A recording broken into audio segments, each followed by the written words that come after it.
This is a bushingfix.com installation video for the IM2 kit.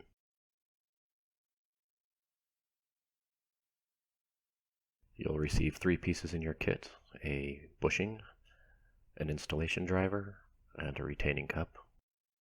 You'll start by putting the bushing onto the installation driver as shown.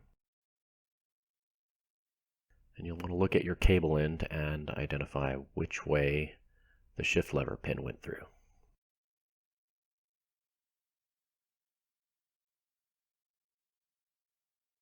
And you'll want to place the bushing and installer in the same direction.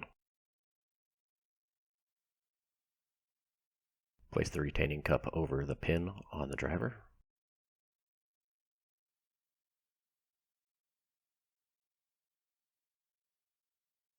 And take some pliers and squeeze it a few times to drive the bushing into the cable end.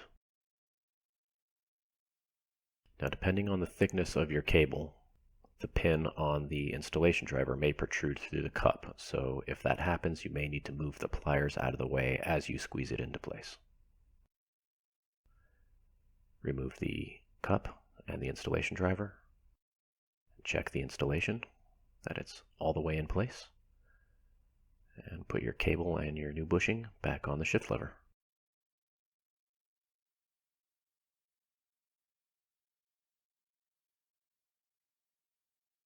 That's it, you're done. Thanks for watching.